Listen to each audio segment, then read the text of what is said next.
Oke, assalamualaikum warahmatullahi wabarakatuh. Balik lagi di channel podcastnya Abai Seventeen.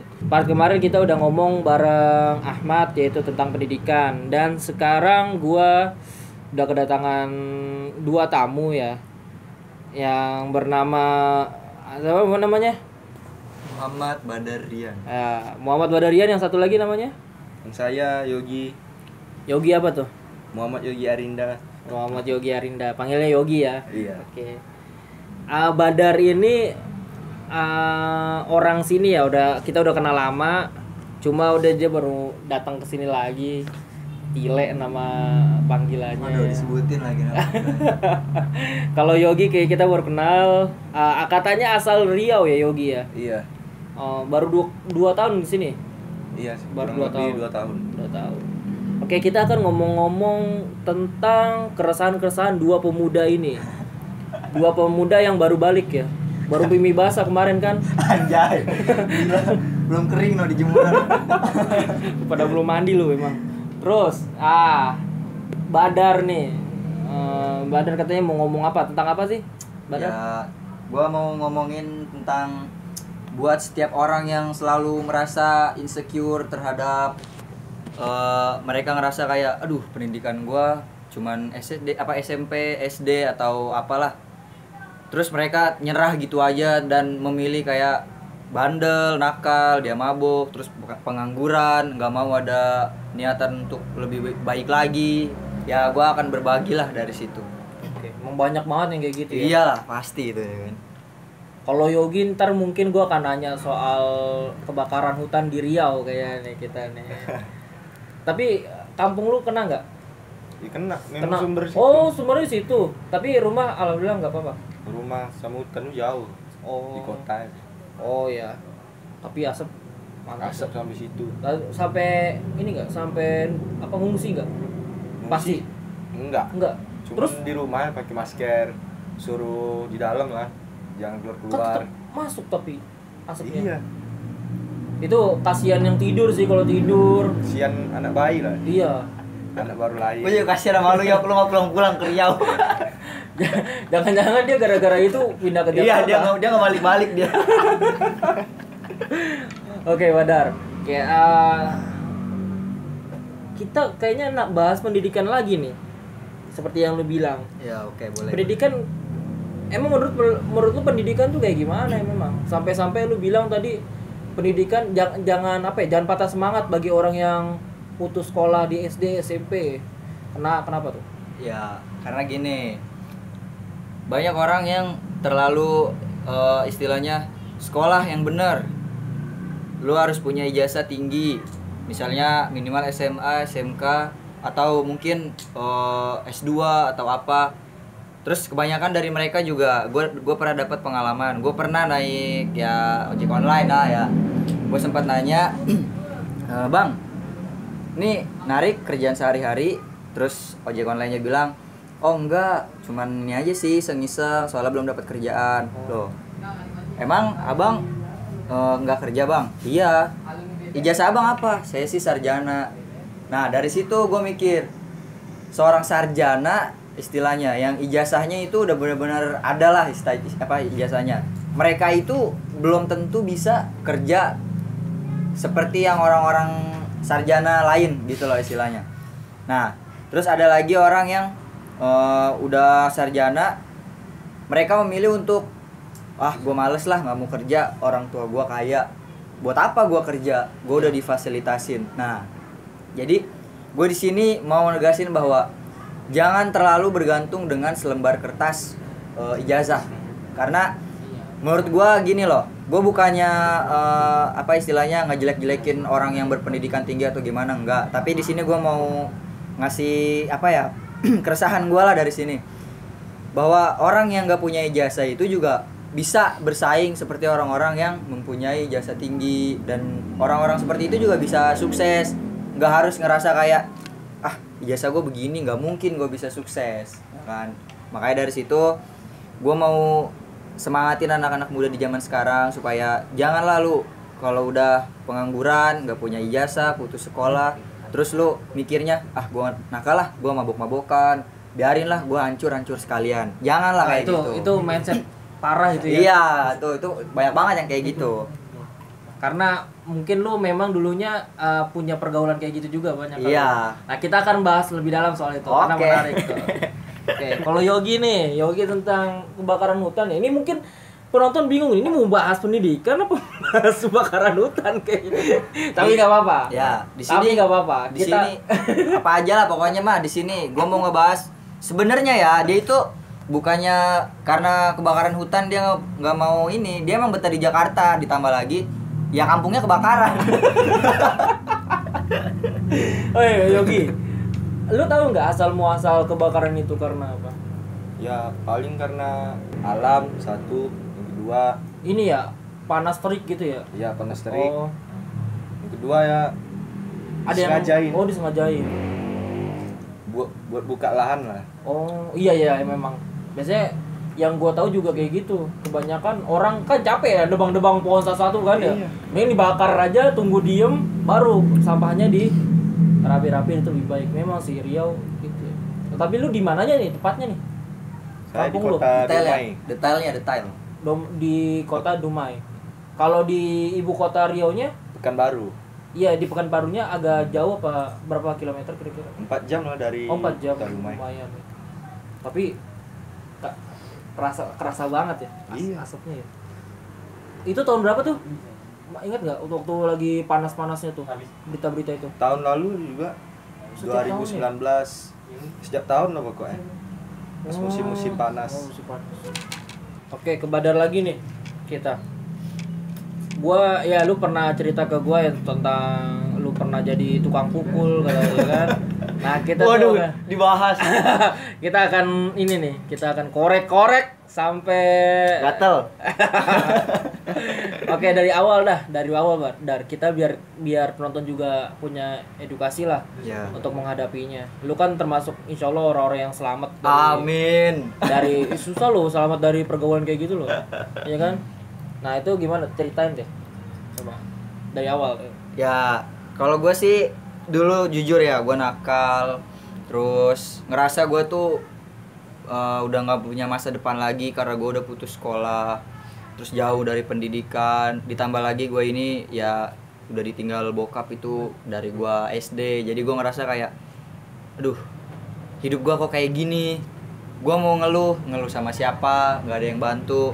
Tibalah saat itu gue menghibur diri, jadi gue main keluar sampai akhirnya gue kenal pergaulan ya seperti pada umumnya. Kalau gue boleh jujur juga banyak teman-teman gue yang bandar, ada pengedar narkoba, kayak sejenis ganja, sabu, ya jujur. Dan gue alhamdulillahnya nggak pernah sih nakal sampai narkoba. Tapi kalau untuk kayak ngobat, minum dan semacamnya lah yang berbau unsur-unsur kenakalan anak muda, gue jujur udah pernah. Terus dari situ gue lama-lama sadar. Oh iya, sorry gue potong. Iya. Lu lu kenapa tuh bisa masuk pergaulan itu kenapa tuh awalnya? Ya, Gara-gara selain pendidikan, biasanya kan kalau pendidikan doang mungkin nggak terlalu ini tuh. Kira-kira apa? kalau gue bisa masuk ke pergaulan itu ya gimana ya? Seseorang tadinya bisa dibilang tadinya masih nggak pernah lah istilahnya nakal.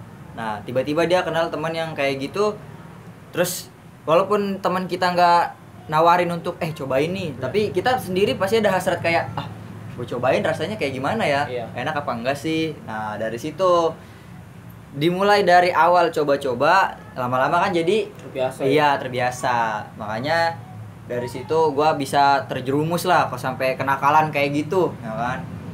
Cuman gua lama-lama mikir minuman seperti ini, oke gue sebutin nih. Contoh misalnya kayak terus semua ya sejenisnya, mereka itu jujur harganya mahal. Nah, ya kan jujur harganya. Jadi jujur mahal. aja nih, gue nggak tahu yang merek-merek kecuali yang Ya. gue tahu mereknya doang. Iya. Harga gue nggak tahu.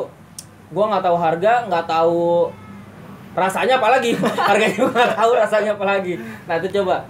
Ini buat edukasi aja. Ini kita penonton, kita ini bukan buat ngajarin tapi Iya. mengedukasi aja.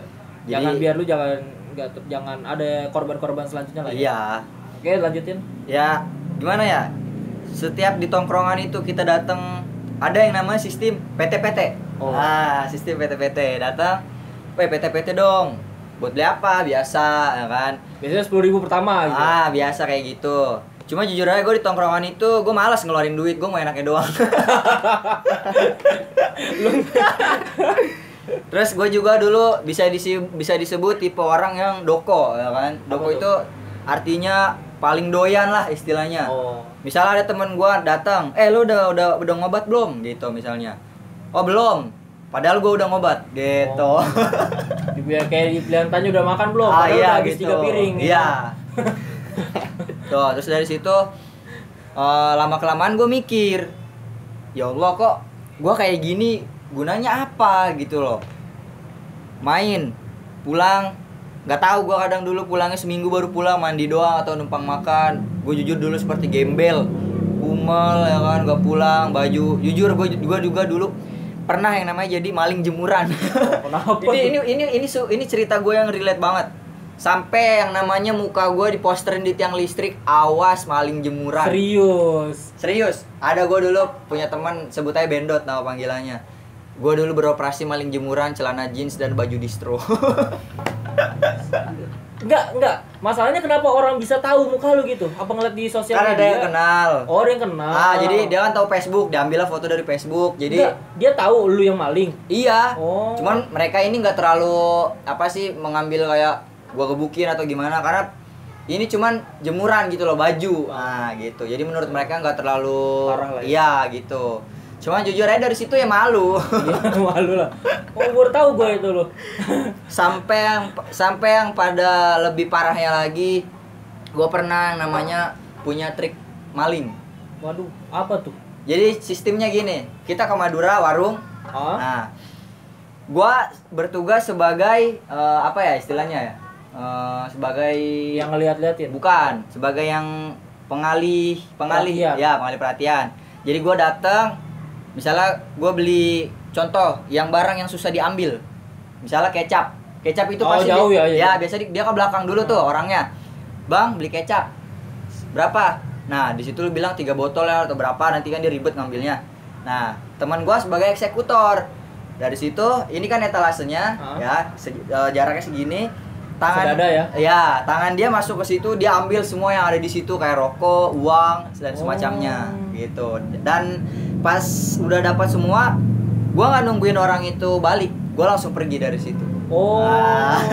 Tapi jangan ditiru ya. Iya. Jangan ditiru ya. Ini siapa tahu ada yang ini ya, dagang Madura, hati-hati nih.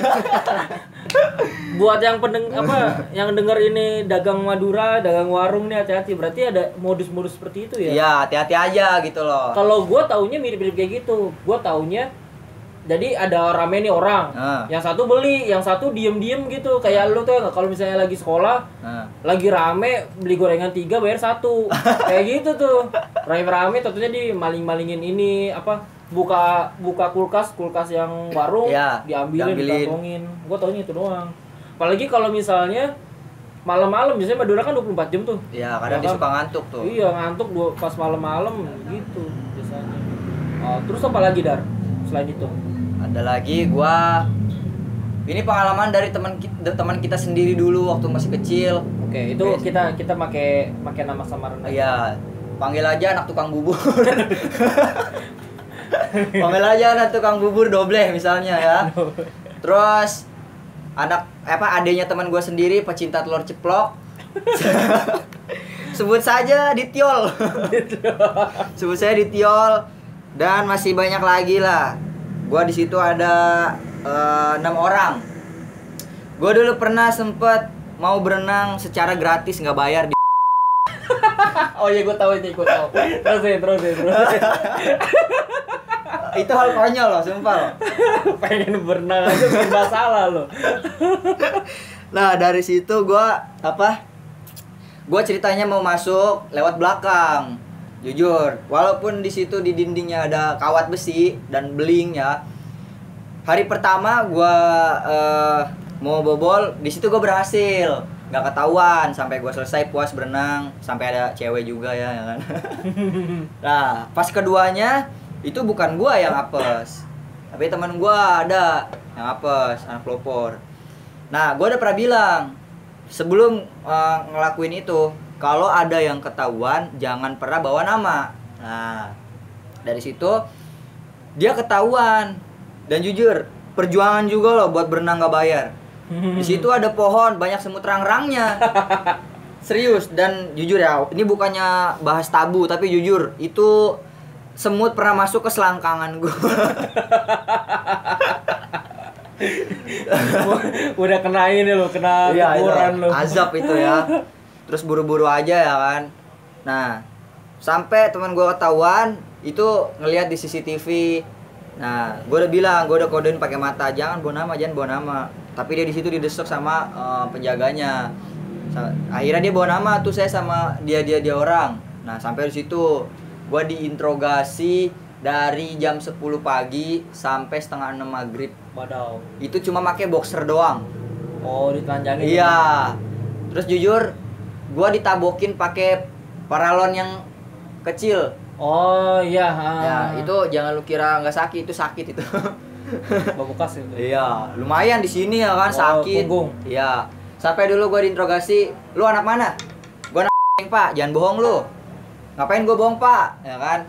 Gue kalau udah punya KTP gue tunjukin, sampai gue gituin ya kan, sampai maghrib, sampai akhirnya ada satpol PP dipanggil, dia bilang sampai jam 6 abis maghrib nggak ada satu pun orang tua yang jemput kalian, gue bawa lu ke rutan Pondok Bambu. Dari situ gue udah gemeter, karena gue udah jujur, saudara gue pernah di penjara, gue pernah dapet cerita gimana kerasnya di penjara. Gue langsung gemeteran, ada rasa pengen kencing tapi ya malu lah ya kan, badan dingin pakai boxer doang.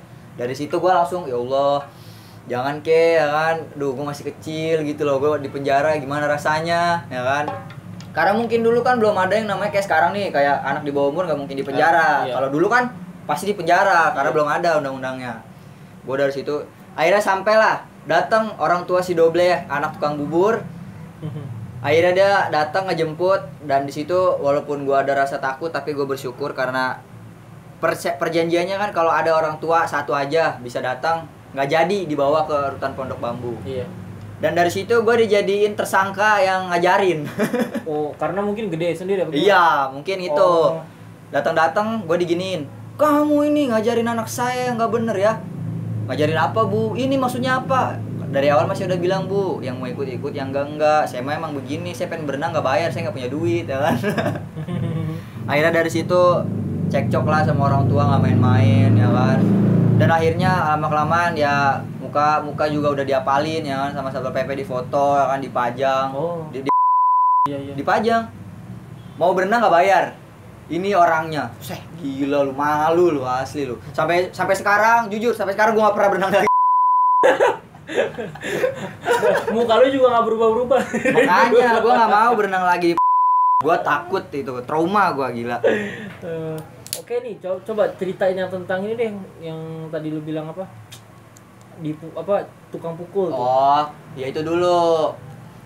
Gua dulu ini yang namanya di tongkrongan sering istilahnya yang namanya kalau zaman dulu tuh kalau nggak seneng gulung ya kan. Zaman dulu tuh cupu lah istilah, orang dikeroyokin ya kan. Jadi gini ceritanya, dulu gue juga tahu dari teman gue dia kayak gitu, dia sering mukulin orang. Kok lu berani, kata gue. Ya berani lah, lu kan rame-rame, kita kan rame-rame katanya, dia sendiri. Terus lu dapat apa? Satu, lu dapat puas. Dua, gue sih nggak terlalu ngarepin, dikasih rokok 2 batang juga jadi. Sampai pada akhirnya ya gue kayak gitu, awalnya di tongkrongan sendiri. Gue dulu pernah punya temen nyolotin, alhasil lah gulung lah di situ ya kan. Dari situ teman tongkrongan sendiri gimana? iya, jadi dia gini, dia punya kesalahan. Tau culas kan? Apa tuh? Dia mau nyocol orang tapi nggak mau dicocol. Oh. Nah gitu. Terus. Nah dari situ sebut saja namanya Rangga. Sebut saya namanya Rangga. Nama samaran ya. Ya. Samaran ya. Dia dulu main. Nah, anak-anak selalu patungan. Dia nggak pernah mau patungan. Nah, tapi selesai nongkrong, yang lain udah pada pulang, dia langsung ke Madura beli rokok. Tapi dia bilangnya nggak punya duit. Nah, dari situ lama-lama didiemin sama anak-anak yang lain. Ini anak lama-lama kurang ajar nih, yalah, gulung. Sampai pada akhirnya di situ gue gulung.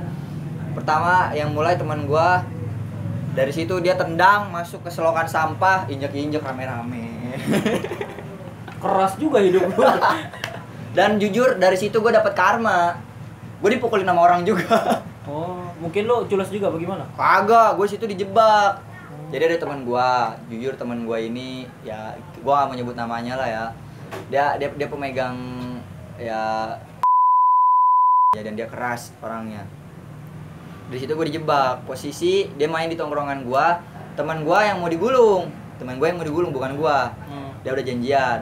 Nah, terus teman gue yang lainnya lagi dia bilang dia pura-pura jadi cewek pakai nomor baru. Oke. Nah, dia ngechat SMS dia kan dulu belum WA, masih SMS. Dia SMS gua.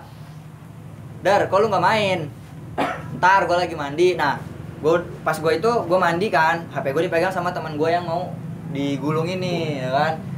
Nah, gua pegang HP teman gua yang megang HP. Nah, terus ditanya, "Kok kenapa nggak mau main lagi?" katanya. Terus dia bilang, "Enggak lah, ada anak anjing." Kata dia gitu. Ada anak anjing katanya. Terus Nah, di situ yang dimaksud anak anjing itu adalah teman gue yang mau ngegulung dia. Oh. Nah, cuman dari situ gue jadi salah paham karena posisi itu HP gue, nomor gue. Jadi dia ngiranya gue yang ngomong kayak gitu. Iya. Alhasil gue ikut digebukin. Gitu. sampai sekarang lu nggak main sama mereka? Masih sekarang mau jadi Oh, masih. temen lah. Oh, udah temen. Betul lah, jadi banyak teman kalau udah dipukulin. Udah ngerasain tampolan Iya. mereka. Karma itu yang karma lah. Karma Israel memang. Bukan comeback Israel. Bukan lah. Oh, Gua kan justru gue yang di comeback, ya kan? Gua pernah dapat kata dari Om Bob. Woi, Om Bob Sadino. Woi. Almarhum ya? Iya. Dia pernah ada kata-kata seperti ini.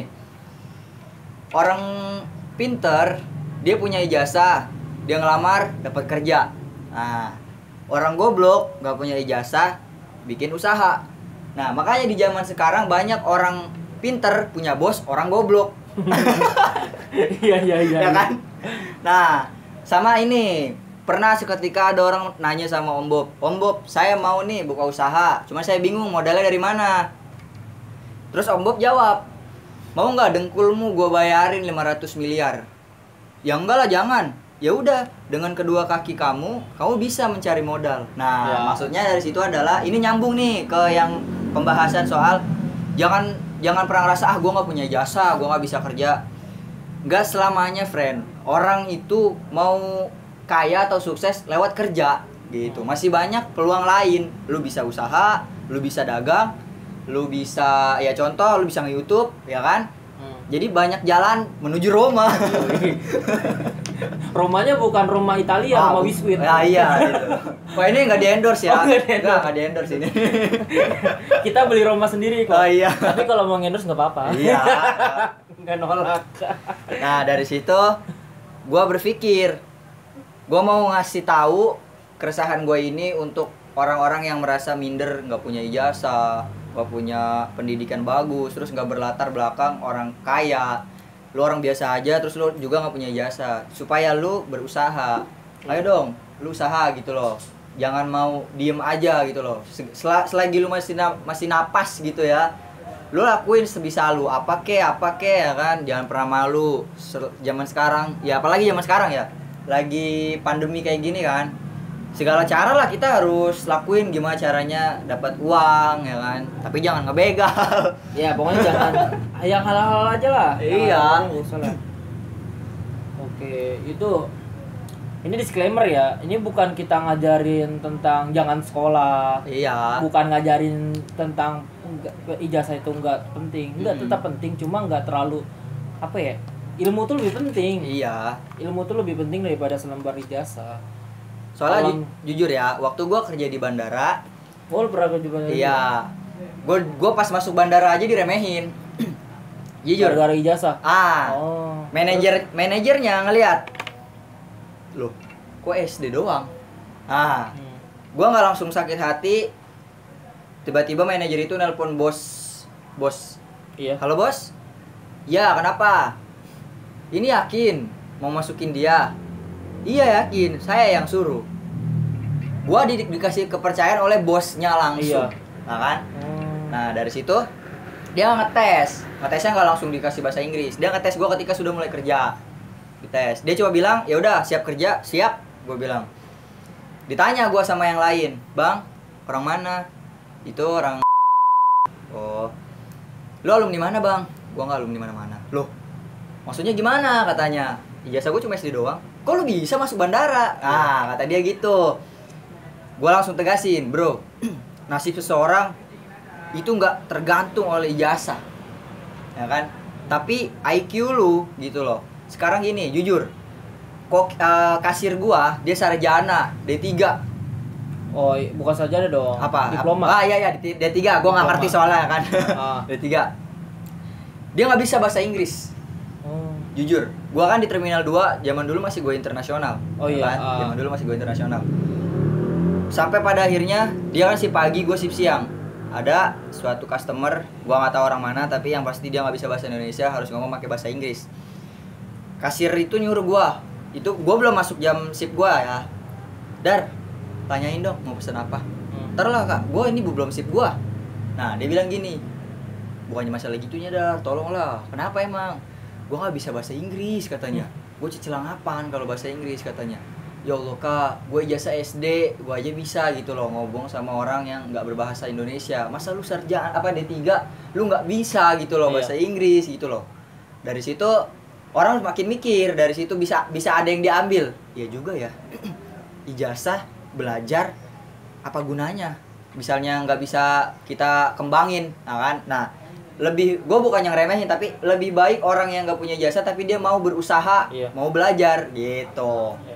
Nah, dari situ gue dites kan, gue deketin, "Excuse me sir." "Oh ya, yeah. What do you want to order?" Ya kan, gue bilang mau pesan apa gitu loh. Nah, dia tepuk tangan. "Nggak salah emang bos masukin lu di sini," katanya. "Ya iyalah Kak, gua gimana ya? Gua nggak terlalu istilahnya mikirin soal ijazah gua. Yang penting gua siap kerja, gua niat, gua mau menjadi orang yang lebih baik dan gua bisa bersaing dengan orang-orang seperti lu." Gitu. Oke. Menarik ya. Dari kita bahas pendidikan awalnya terus ke kebakaran hutan. Banyak bahas emang masalah kayak gitu harus apalagi masalah lingkungan kan. Iya. Gue minta maaf yo. Gue belum bisa nyumbang apa-apa buat lu. Dia dari Riau ke sini compang-camping. Enggak. Bau asap. Dan ke sini napasnya setengah doang gitu. Oke, thank you buat Badar, buat Yogi ya namanya. Iya. Oke. Mungkin kita akan ngobrol-ngobrol lagi di channel YouTube gua di episode-episode berikutnya. Oke. Cukup dari gua. Wassalamualaikum warahmatullahi wabarakatuh. Jangan lupa like, Komen dan subscribe. Ya, itulah.